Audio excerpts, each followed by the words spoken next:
بسم اللہ الرحمن الرحیم۔ معزز خاتون حضرات، السلام علیکم ورحمۃ اللہ وبرکاتہ۔ کسی بھی کلمہ گو کا قتل حرام ہے، یہ ہے ہمارے آج کے حدیث کے سبق کا موضوع۔ مشکوٰۃ المصابیح کتاب القصاص 3454ویں حدیث کتاب میں اور 5ویں ہے باب میں۔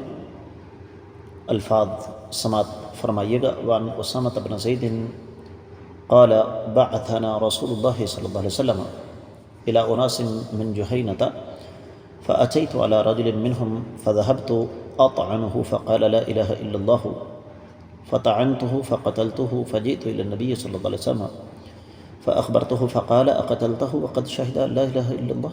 قلت يا رسول الله صلى الله عليه وسلم إنما فعل ذلك تعوضا قال فهل لا شققت عن قلبه؟ متفق علیہ۔ معزز خاتون حضرات، صحیح بخاری میں، صحیح مسلم میں یہ حدیث موجود ہے۔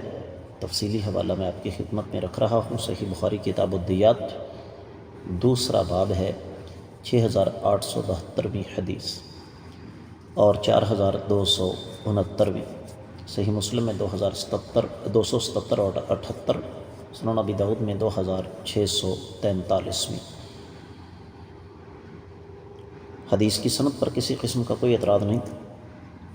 ترجمہ کرتے ہیں۔ سیدنا اسامہ بن زید رضی اللہ تعالیٰ عنہ بیان فرماتے ہیں کہ آقا علیہ السلام نے ہمیں جوہینہ قبیلے کی طرف روانہ فرمایا۔ میں ان میں سے ایک آدمی کے مقابل آیا تو میں نے اس پر نیزے کا وار کرنا چاہا تو اس نے کلمہ پڑھ لیا، لیکن میں نے اسے قتل کر دیا۔ آقا علیہ السلام کی خدمت میں حاضری ہوئی تو میں نے آقا علیہ السلام کو بتایا۔ آپ نے فرمایا کہ تم نے اسے قتل کر دیا، حالانکہ اس نے گواہی دی تھی کہ اللہ کے سوا کوئی معبود برحق نہیں۔ تو میں نے عرض کی اللہ کے رسول صلی اللہ علیہ وسلم، اس نے تمہیں سے اپنی جان بچانے کے لیے کلمہ پڑھا تھا۔ نبی علیہ السلام نے فرمایا کیا تم نے اس کا دل چیر کر دیکھا تھا؟ معزز خواتین و حضرات، یہ حدیث حقیقت بات یہ ہے کہ انسان کو اندر سے ہلا کے رکھ دیتی ہے، اور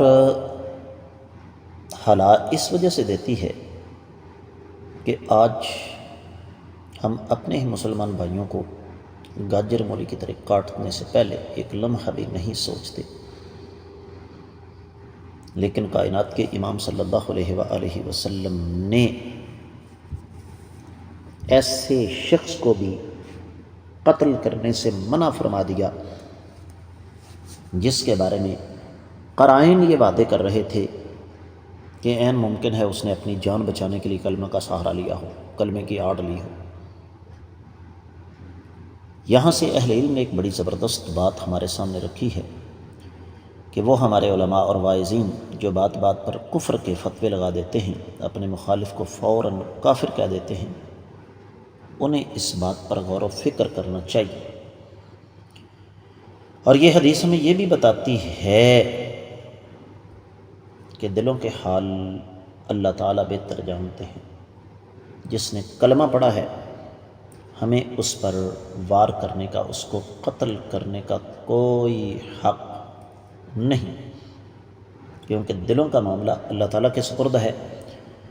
شرعی امور ظاہری طور پر نافذ ہوتے ہیں۔ اس سے پتہ چلا کہ کبیرہ گناہ ہے مسلمان کو قتل کرنا۔